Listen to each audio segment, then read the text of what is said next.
part of forgiveness is just saying, Lord, I trust you with that person.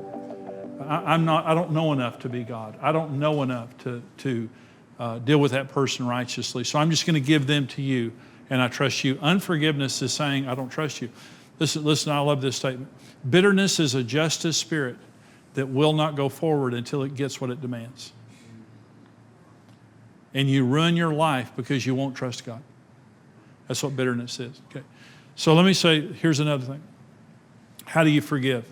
Bless the person you haven't forgiven and pray for them until you're healed and free. So Luke 6:27-28. I say to you, love your enemies, do good to those who hate you, bless those who curse you, pray for those who spitefully use you. Okay.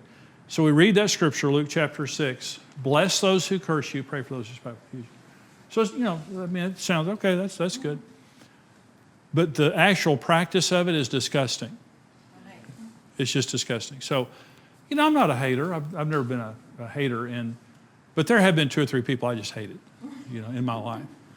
And when I became pastor in a church in Amarillo, I was 28 years old. I'd been in business, and the pastor of the church left. They asked me to take over the church. It was a 1,000-member church. I had no experience, never been to seminary or anything, and I took over this church. Well, the people were sweet to me, most of them.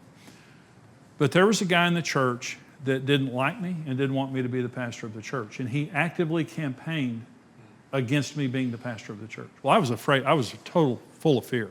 Fear of failure, fear of rejection, fear, fill in the blank. I was full of fear. And I wanted to be the pastor, and it excited me at the thought of being the pastor.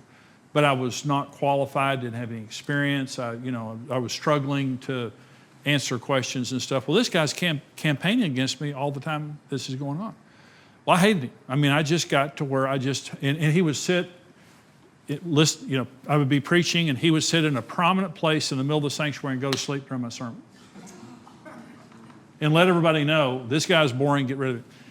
And so I had a little dungeon in my heart, and I drug him down in there about 10 times a day and beat up on him.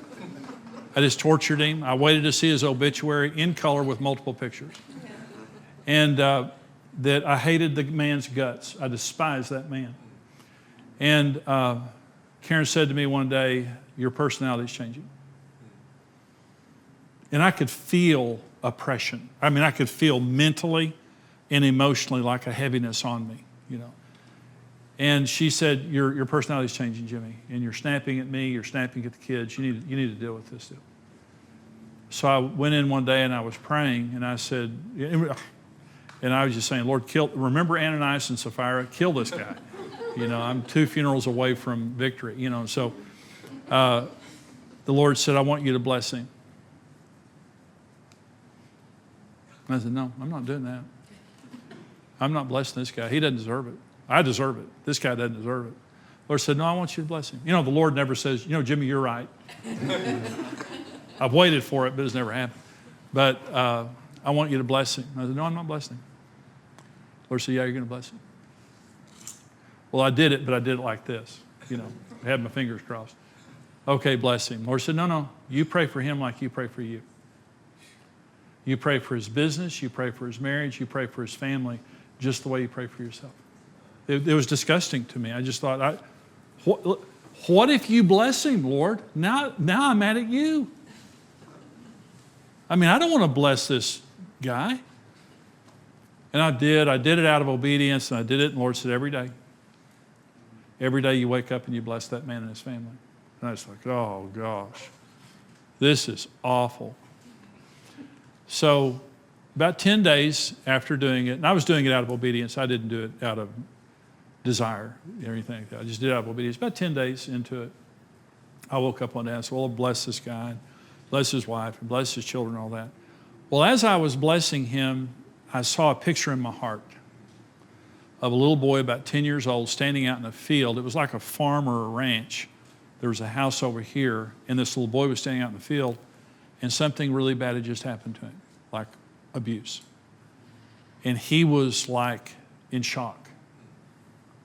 And I saw this little boy, and the Lord said, now that little boy is the man you hate. And you see him for what he did to you. I see him for what was done to him. And instantly, I felt compassion for him and never had anger again. Blessing is the medicine.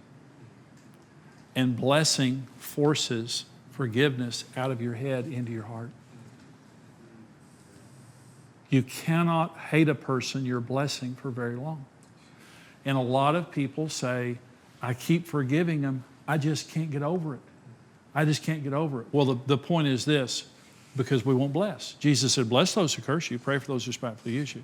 So as I'm praying, it proves to God, this isn't a head thing I'm doing.